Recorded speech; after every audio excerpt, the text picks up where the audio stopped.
All right, great. So we're going to talk through some key dates, a little bit about the sort of support during the next few weeks. And then again, I'm going to jump into that student self-service demonstration. So in terms of some key dates, for a couple months now, I've been saying February 10th is the last day to pay Seattle colleges for anything until March 1st.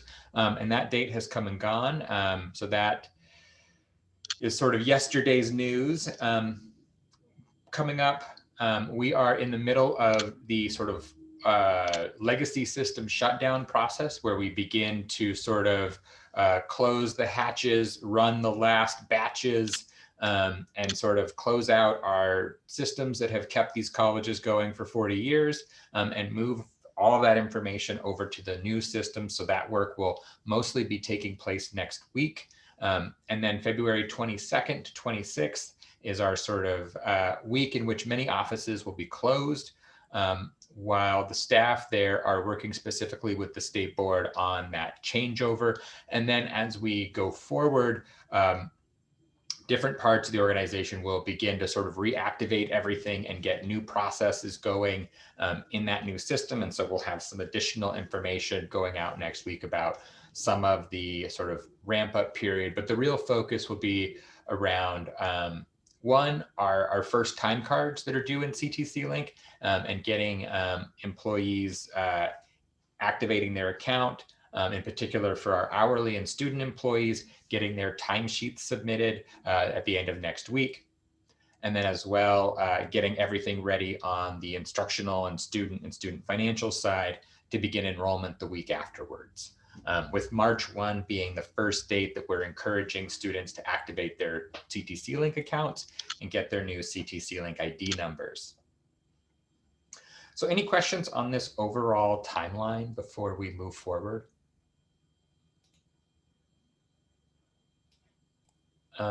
So I believe the last date for students to generally drop their classes was earlier this week. So particularly to initiate it themselves, but you'll want to check with the Dean of Enrollment at your college for anything specific about their last days for processes or anything you'll need to do specifically. One of the big pieces is that we're not allowed to have any changes that will potentially impact a student's account at this point in time. And so each of those changes at this point needs to be sort of individually reviewed to make sure that it won't change anything for the February accounting month. So there's a lot of pieces in play there. I want to talk a little bit about the overall sort of support process. One of the things that'll happen is that beginning February 22nd, employees will be able to activate their ctcLink accounts.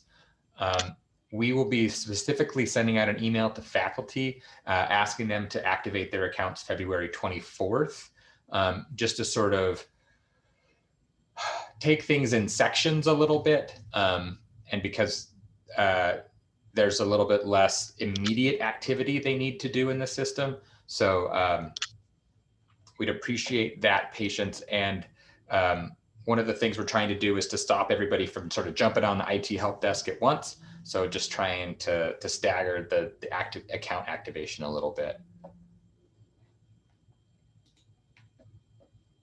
Once we get into some of the employee support pieces, employees will get information and have information about how to activate their account online. And then if there's any issues, the primary contact is the IT help desk through phone or live chat support to assist with that.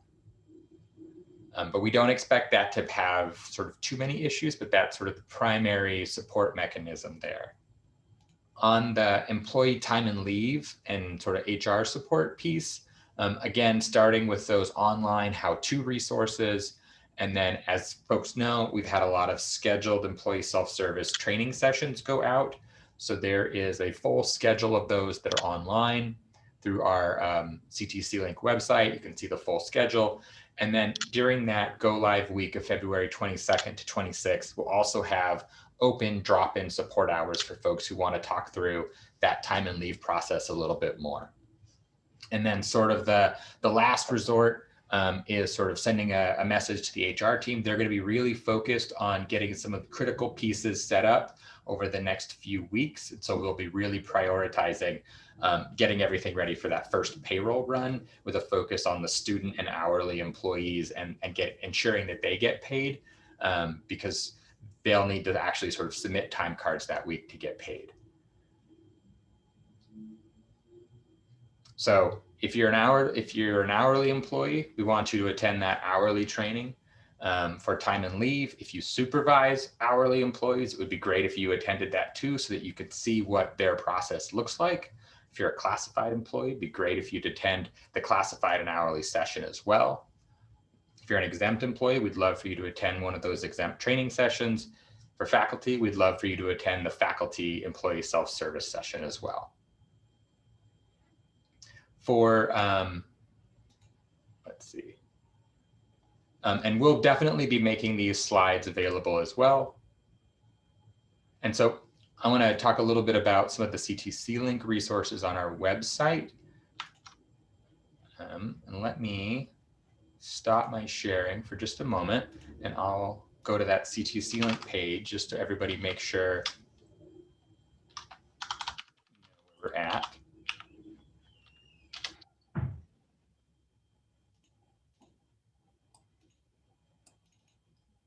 So I've jumped into our Seattle College's ctcLink page. So it's this seattlecolleges.edu/ctcLink. And then there is a page for training. And that has information about how to do how to sign up for different trainings. And one piece of that is the full schedule for those time and leave training sessions.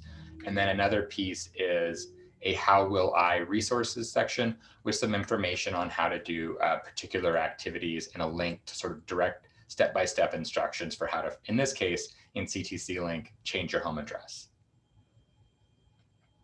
And because I'm just about to jump into talking about the student process, there is an information for students page as well, with particular resources for students on how to do their specific activities in the system. For instance, a step-by-step guide to how they activate the student's account. And the same information for faculty and resources for faculty, and step-by-step instructions for how to do faculty things, and sort of a bunch of links to videos and other awesome information. All right. So I want to jump out, talk just a little bit more about the support plan. For students, we have begun messaging students directly already, saying, hey, go to our ctcLink resources for students and begin to learn about ctcLink, and sort of putting that information and how-to videos sort of directly out to them already. And we'll be we also message that directly through Canvas, and we'll be continuing that process up until and during that go live sort of period for students, which is March 1.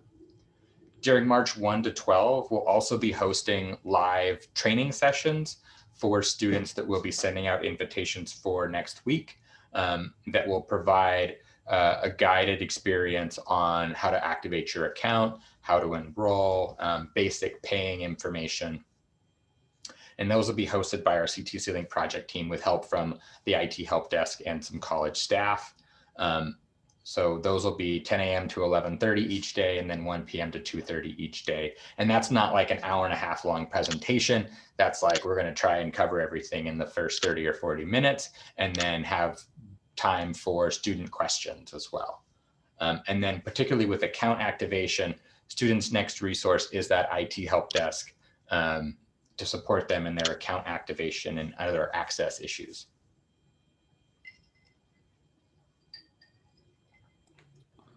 Hey, Daniel, just before we move on, we got what's becoming the most frequently asked question about initiating people's accounts and IDs. So maybe just go over what happens on February 22nd with people who currently have an account and or have forgotten it. Sure. So to activate your ctcLink account, let me stop sharing real fast.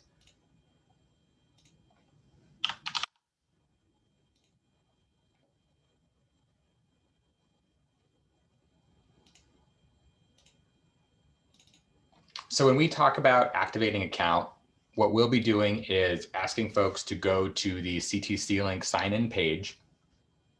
We'll be asking them to click on first-time user. And then we'll be asking folks to put in their first name, their last name, their date of birth, and selecting down to their SID, putting in their SID, and hitting submit. And the next screen will ask you to set a password and some password recovery questions, and will provide you with what your ctcLink ID is. And then that's just all you have to do to activate your account. And then one of the things we know is that one of the challenges with this system is that people, the screen comes up and it says, here's your ctcLink ID, and folks immediately forget it. So we're asking everyone to be sure that when they go through that account activation for the first time, that they write down their ctcLink ID. However, we know that that's not going to be perfect for everybody. So you can also, our IT folks have been really great, and you can go to our Office 365 tools, or tools.seattlecolleges.edu, and log in with your My Seattle Colleges information, and it will have both your SID and your ctcLink ID right there, available for folks, so that if they need to recover it, they can. And then our IT help desk can also recover those for students and staff as well.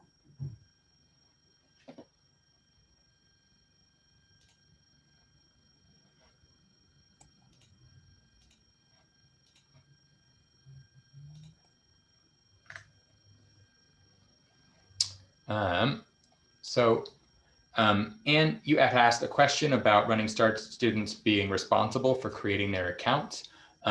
Generally speaking, students will be responsible for activating their own accounts, but that's a great question for your Running Start team to talk through and be sure about how you want to message those students. I know that they have a different process for enrollment, and so that's a good conversation to have with the Running Start team. And that's unique to each college in some regards, right?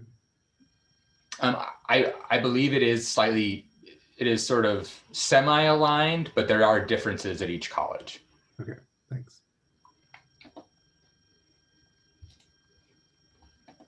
So I want to jump in right now and talk a little bit about what that student experience is going to be like.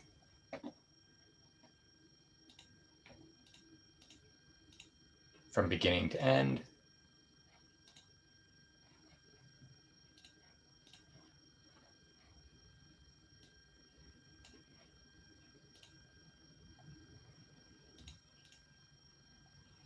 So this is the, I'm logging into a test environment. That's why it says non-prod or non-production up here. And so this is an environment that is it's actually using data from September. So it's not like real up-to-date information. And it's a sort of a fake test environment. So this is what, after activating an account, a student sees when they log in. So in this case, they're going to put in their ctcLink ID, and then they're going to put in their password. In this case, this student is a student at both South Seattle College and North Seattle College. So they see a tile for each college.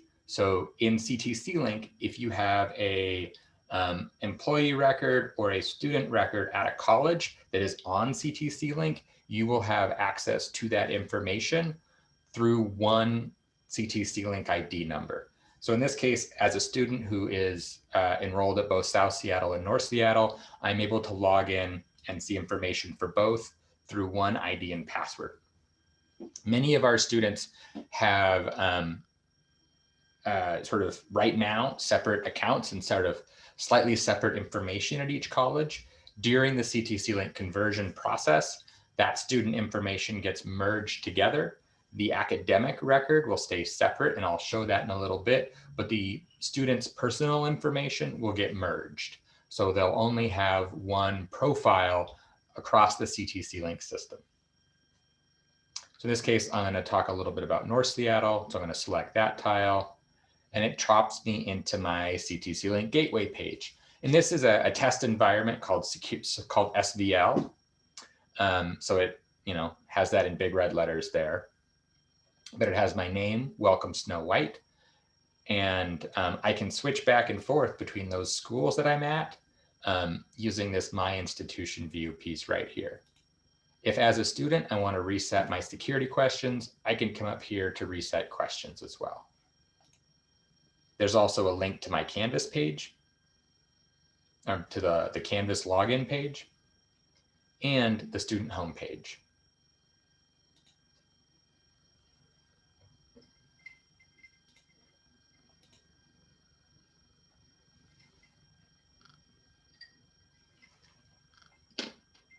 So I've logged into my student homepage, and this is the ctcLink student homepage. There's a couple of tiles with different pieces. So one is a message center where different departments at the college can send messages directly to the student.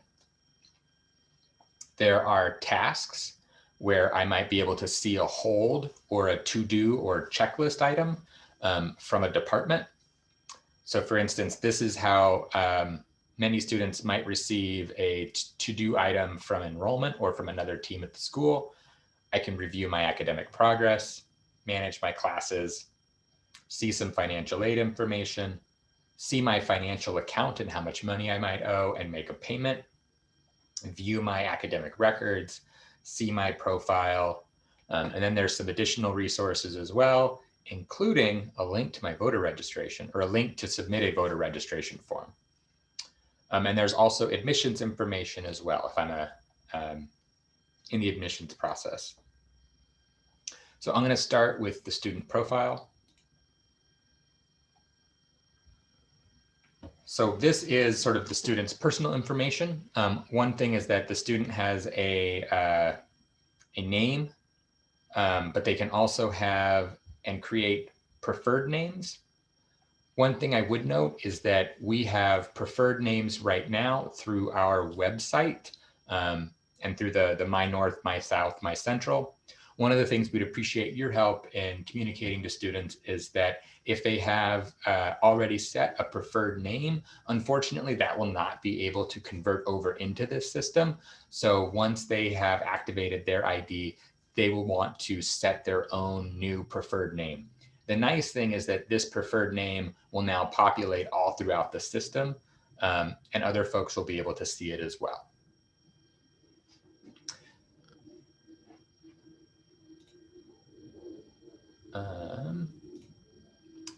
The student also has the ability to change some of their biographic information. So the student can choose to select a gender identity to report to the college. And this is a voluntary identification.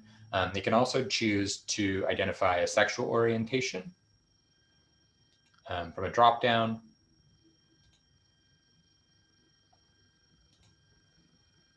Yeah, and that's sort of their ability to update some of those key personal differences or personal details. The student also has the ability to update their contact, address, emergency contacts, and some other pieces as well. So for instance, one of the things that students can do is come in here and select an emergency contact. The student can add an email address and set which email address and which phone number is their preferred one to get updates through the system at. One of the things that I do just want to be clear about is that because this student profile is shared across all the ctcLink colleges, we actually don't have control over which email address a student sets as their preferred one. So that's something that students will be able to control. But on the other hand, when they have a change in their information, they'll only need to update it in this one spot. So they have the ability to control their contact details, addresses, emergency contacts.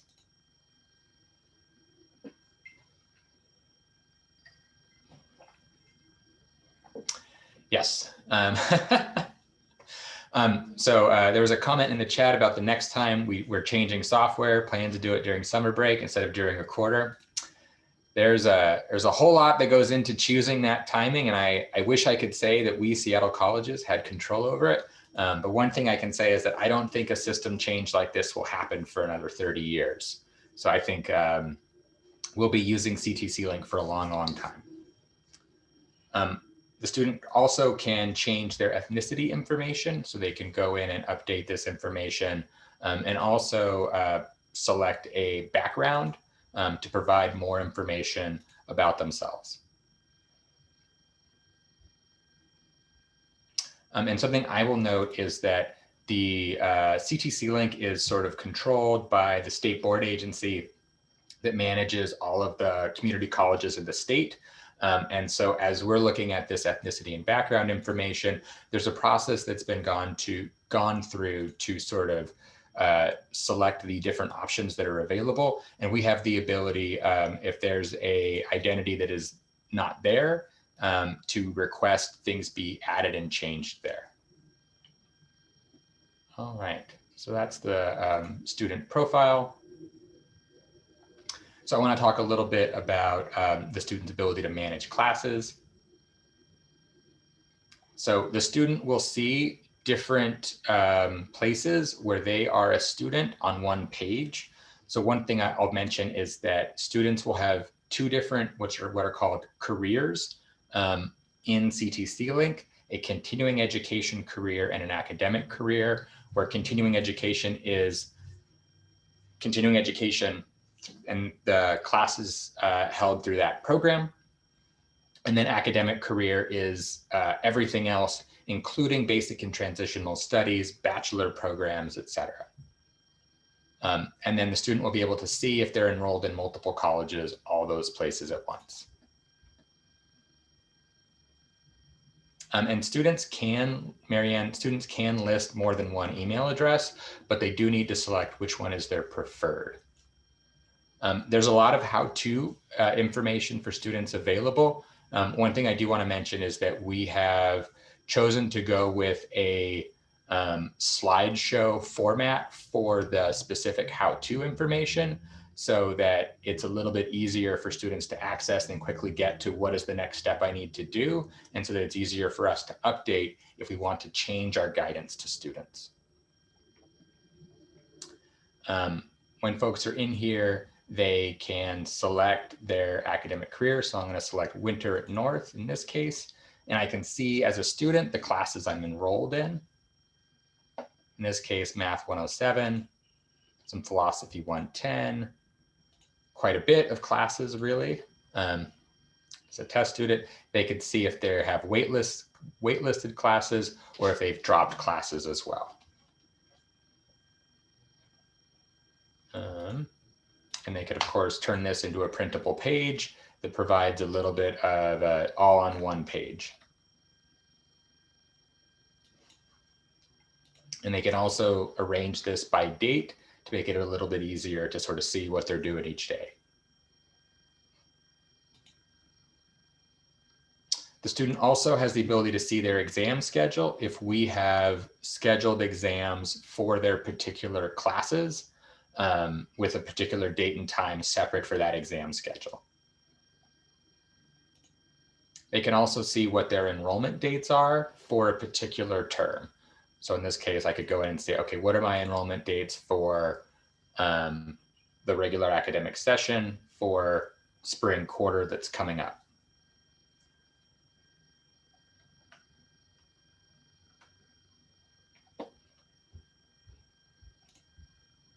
The student can also do some class searching and enroll. And one thing that I'll just note is that because this is a test environment, we don't have it connected, it's sort of not connected to our direct class sort of piece for us, for all those to show. So I can't actually go through the full enrollment process on this demonstration. Through this, the student also has the ability to drop classes, to swap them, meaning sort of dropping one and adding another in its place. And they also have the ability through the planner to favorite a class for the future, as part of their academic career and say, this is a class that I want to take in this case in spring, and sort of favored it there so that it's sort of in a future planning state. Daniel, there's a question about the ordering of the different, so the continuing education, the academic. Any insight into how those are displayed in that order and why they're in that order? I have no idea. I assume there's some sort of internal logic to it, but I don't know what in the system sets that ordering for students.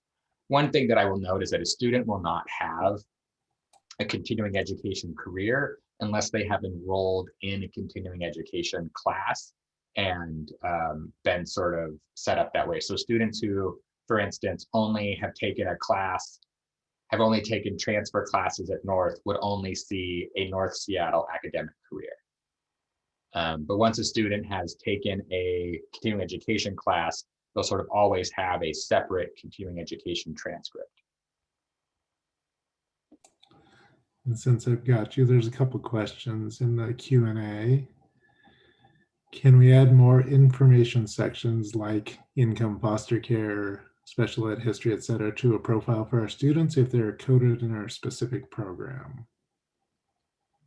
So if you, the way that you would want to do that primarily is through what are called student groups. So if you have a particular sort of piece about a student that you want to track, there it would be possible to create a student group that is sort of local to Seattle Central, or one that we want maybe want to standardize across the district to indicate those things. But we generally don't have the flexibility to add sort of special profile pages and other types of information to the student profile. But it is something that if you have a particular piece that you want to add as a way to group students together, or to be able to sort of retain some information with the student, we could consider it as a student group. Another question, is the student profile private, public, or just used as a survey? It is private and it is considered, so that's a fun question. And I should have gotten to that one earlier and I apologize. So one piece with this is that the state board has sort of set up a sort of hierarchy of information. And there are pieces that through our FERPA policy are considered directory information that are part of the student profile that the student can set restrictions on providing in terms of names, phone number, things like that, and restrict those. But we would hold to our Seattle colleges directory information piece, and then other fields around personal information have, some of them have been set as being highly sensitive, so you have to have super secure privileges to access them at all. So it is generally private. Are these accounts linked to Starfish in terms of the events on the to-do list? So that's kind of a great question. So we are planning to, when there are holds or to-do items in PeopleSoft, to be able to have them exported or sort of updated in Starfish so they can see them in both places. But unfortunately, we're not able to have Starfish events feedback into PeopleSoft at the moment. If ethnic and other information is being tracked, why and who is tracking it, and where does the information go? Additionally, does ctcLink explain to students the data is being gathered and how it's being used? If it is not being tracked, does this platform explicitly tell students that? I mean, this is, I think the answer is the information is used to provide the institutions with better ability to serve certain populations. It's never used individually in terms of public reporting, but rather in the aggregate to see how we're serving different populations. Daniel, anything that you know about the words around ctcLink in that section of the platform? I don't think there is sort of an official explanation that it's being gathered and used. One of the things that I think is interesting about this is that this is very, very similar to what we are currently asking students for. This is the first time we've given the student the ability to see and update the information about themselves in an easy, accessible way. Um, so it's there. Students always have the ability to not select things. So in this case, I can not select a race and save it. But I think that's a great question of being able to communicate around how we use this information at a aggregate level to ensure that we are providing equitable services. I think that's a good question to always be thinking about. This is from a student perspective. Are there two ways for a student to register for courses in ctcLink? One from the course management on the homepage and another from the class schedule. That's right. So the student can go to that online schedule, and once they have a ctcLink account, they can log into it and register for classes that way. And it's the same ctcLink ID and password. And so yes, they can log in either way. They can log in and register either way. And we are making training materials for both on the, and there are training materials for both on the ctcLink resources page. And I think this next question relates to the student group discussion earlier. If we have a list of students that are engaged with a particular service, can we generate data around that service? Example, enrollment, coaching appointment, point of registration, retention data. Yeah, so one of the things you can do with ctcLink is that there is sort of a statewide set of student groups that are for programs used at all colleges that kind of replace some of what we do with unusual action codes. But we can also in ctcLink create local Seattle colleges student groups that we might want to use to provide services to specific groups of students, and then be able to get information around some other pieces as well. So Nick, that is something we can do. I'm going to say we have actually submitted all of that for our go live, but it's something that we will be evolving in our use of over the next few years as we better understand the system and are able to make better use of some features. And then one follow-up on the race question. If students don't identify with any of the options, they're not forced to pick one, correct? That's correct.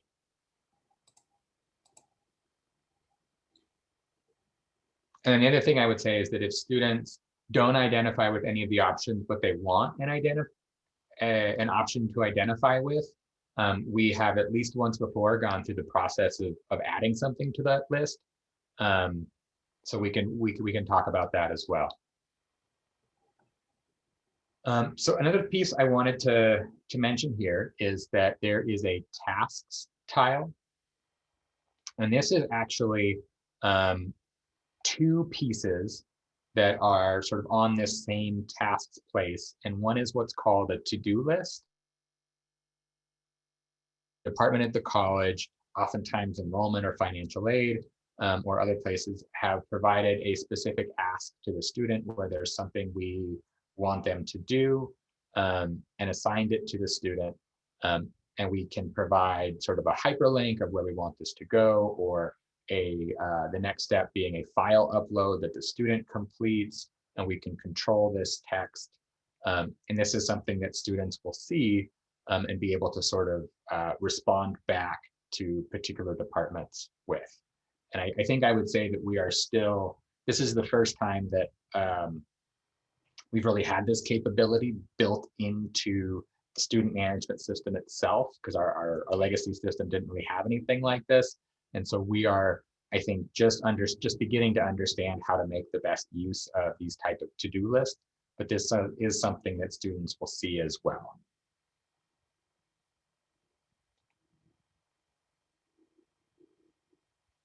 And then there's also the ability for the student to see any holds that have been placed on them as well. It is possible for the college to have set up what are called service indicators that the student does not necessarily see. And there's some controls there, but this is sort of the primary way that the student will be able to see if they have a past due balance hold or some other thing that might be blocking them from enrollment or doing anything else. And this is the test student, so they have sort of a lot of these. But each of these is a service indicator. And when we talk about those service indicators, we have positive impacts and punitive impacts or negative impacts. So in this case, with something that's a residency hold for information, there's a block on the account that has stopped the student from being registered. And if they, in this case, are being instructed to contact enrollment services. And so this is sort of, test language from September. And so we have better sort of versions of all these instructions, but this is sort of what that looks like for students. And I see that there's some questions coming in. Kurt, should we talk through those? Sure. I'm not sure if everyone else can see them or not, so I'll just read the first one. Okay. Are students emailed about these to-do items, or they just see that when they log into ctcLink?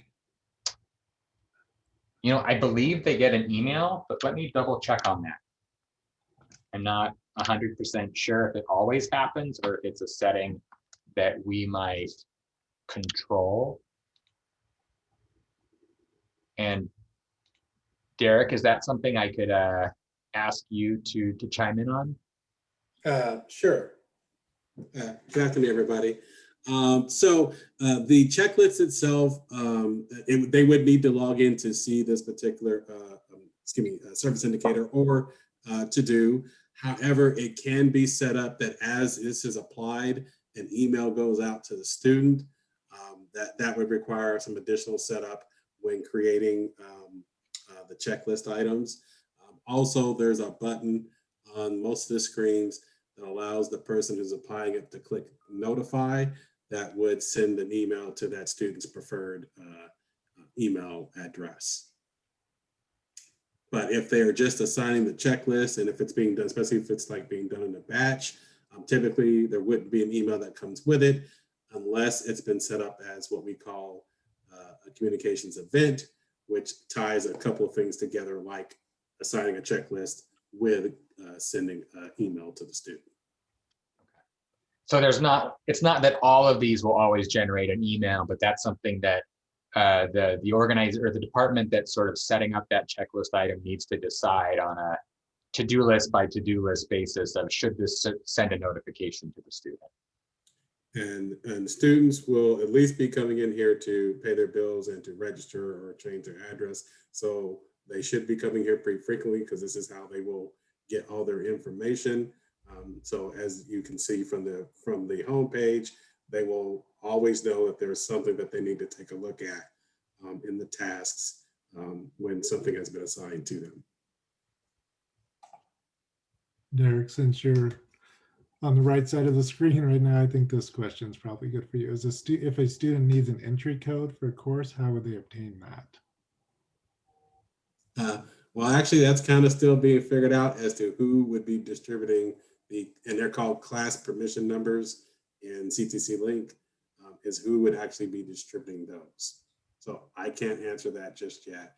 That's a business process discussion that is still ongoing. And is that college specific process, or will there be same process at all three, or yet to be determined? I would like it to be a district-wide process, but that is up to each of the colleges. And then so to be determined. Yep. Will instructions be translated to reflect the various languages of our students? And I think instructions were around the access for ctcLink. So we have translated account activation instructions, and those were professionally created for 11 languages and partially for our facilities teams and some other folks where we have employees who are also need that support. And so the basic skills and transitional studies deans at each college now have those translated account activation instructions. And I think they are also looking at which of the sort of step-by-step instruction PowerPoints they might need to also translate for students. And then one more I see, can you have service indicators without a block? Yes. You can, for instance, you can have positive service indicators like the no can service indicator that will make it so that a student does not get dropped for non-payment.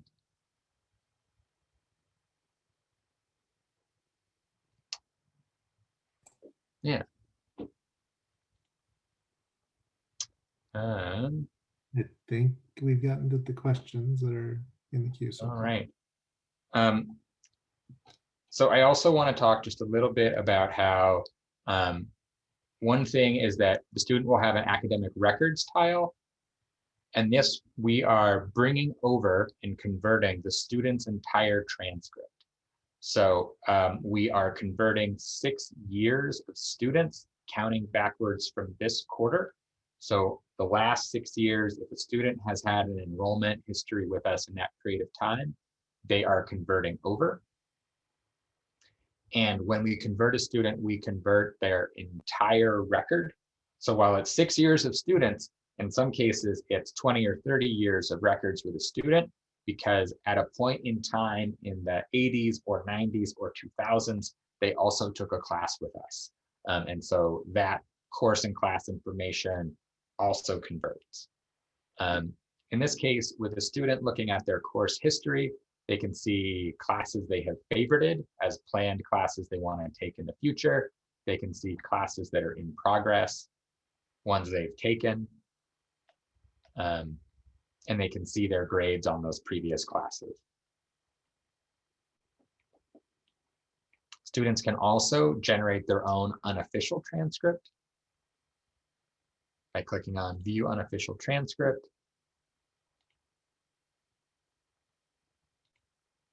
And in this case, I've requested it a few times in different sort of videos. So I can come in here and just click on View Report, and then that will generate a unofficial transcript. And my understanding is that thanks to some good questions that came up last time, the unofficial transcripts are all letter, and the official ones are all, what's the other layout option where it's the long ways? Landscape and portrait. Landscape, yes. Yeah, so that's that piece.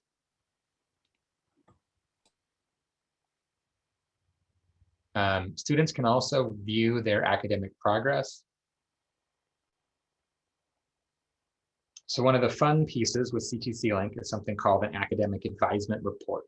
And that is a list of rules for what degree they are in, what academic plan they're in, and what the requirements of those academic plans are. So in this case, I'm using a test environment from September, so I don't have those built out yet. But each college has been building out their academic advisement reports with what those requirements are for each degree. And they've really been focusing on the AADTAs and some of the other very commonly held or very commonly sought academic plans. So the students will be able to come in and view their which of those requirements they've met. And one of the cool things in my mind about this is that that academic advisement report is the same data that the credentials evaluators use, that the advisors see. So it's everybody looking in at one set of rules and one view of which of those requirements the student has met. So a whole ton of work has gone in to those academic advisement reports. And all of the other data pieces within this system have been built out by fantastic people at each college, our class schedulers, our enrollment teams, our financial aid teams, our cashiering teams have really worked hard to make sure that this is successful for our students. And then students can also view a what if report and say, I want to look at what if I changed my program to another program? How would the courses I've taken meet those requirements as well?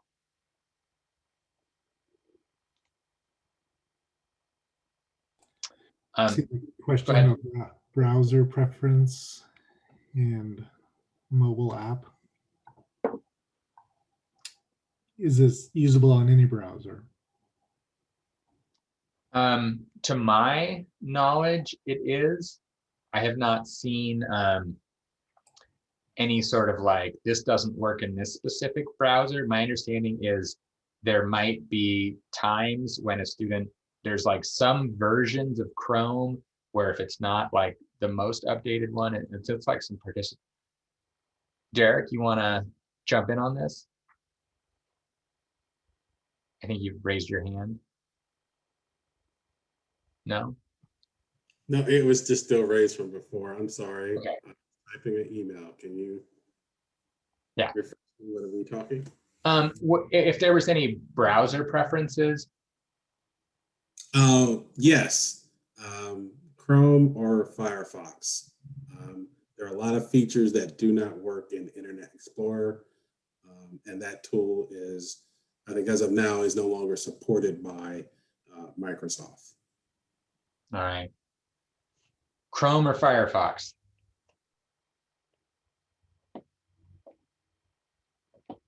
All right. And then while we're here, I'll also show that the student is able to sort of see what amounts of money they owe. In this case, $3,000. Snow is currently signed up as an international student. And so they can see their balance, any charges, payments they've made. They can view their 1098-T, and they can also see their, there's an option here for them to come into the Nelnet payment plan, and then there's a button over here that they'll press to get signed up for that, to get taken into the Nelnet system and signed up for that account. So students will still be able to have a Nelnet payment plan for spring.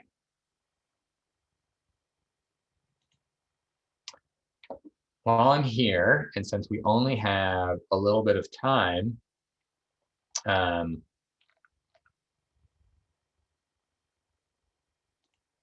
if there is a one thing I do just want to show, just to make it, well, anyways, is that students can also come in, and one of the things that's different about this system is that they can actually see the details of their charges and how their tuition and fees are calculated.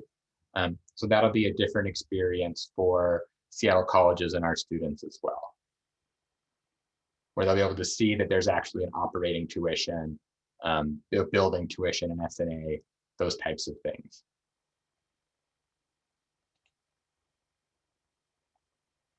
Last questions before we.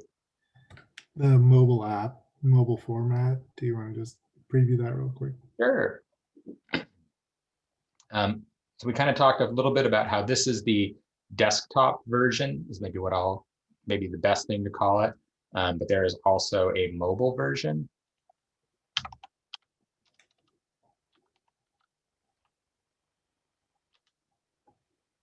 And this is what the general application looks like. So this is an app that students can download on their phone, and that we are also using the class search feature to display our class schedule on our website. If a student logs in here, they'll use this little tile.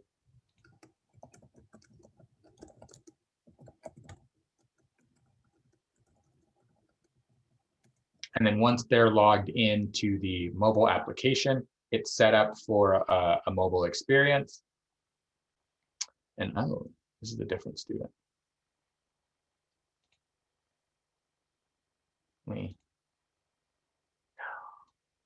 Aha.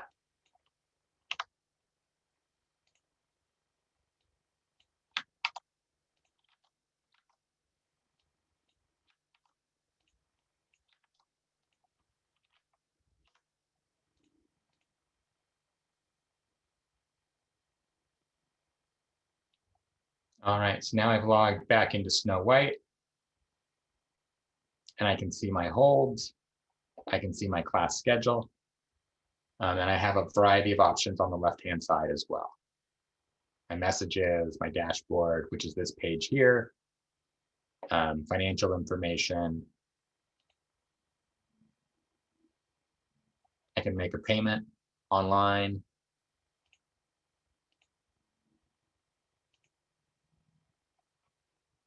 View my schedule day by day, etc. In this case, a nice lunchtime math and society class.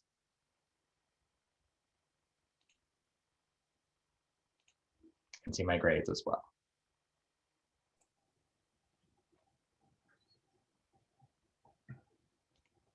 There's a question, I don't know if you or Derek know this, I don't myself, about Microsoft Edge being a usable browser. I assume the answer is yes, but I don't know that. I was trying to look at Highline or Wenatchee to see if they've got any information. I don't see any of it.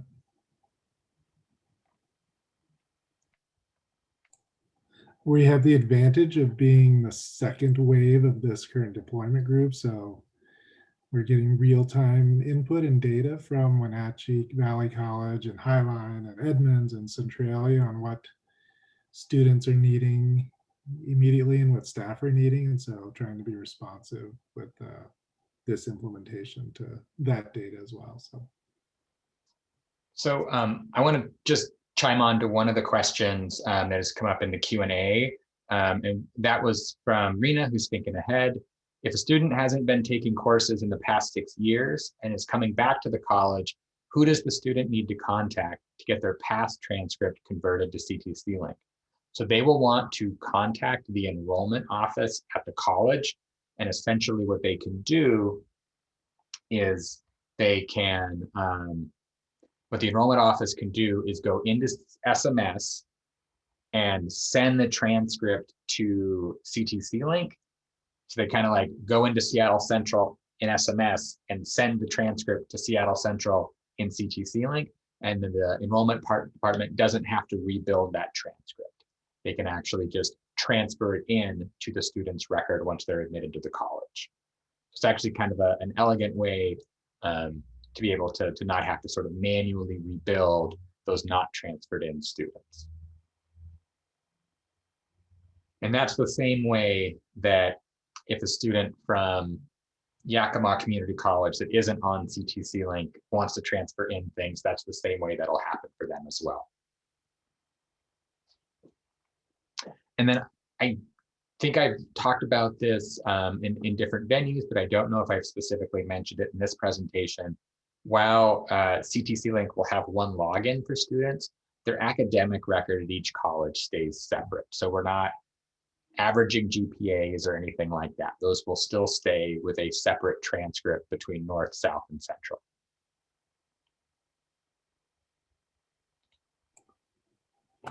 And I noticed in chat, Ernest has a question. If we go to single accreditation, can North keep their tree frog image? Oh, sorry. I'm forgetting how this works, but I believe that we will one day have a actual college logo fight. And there will be like a competitive thing. Tree frogs are very nimble.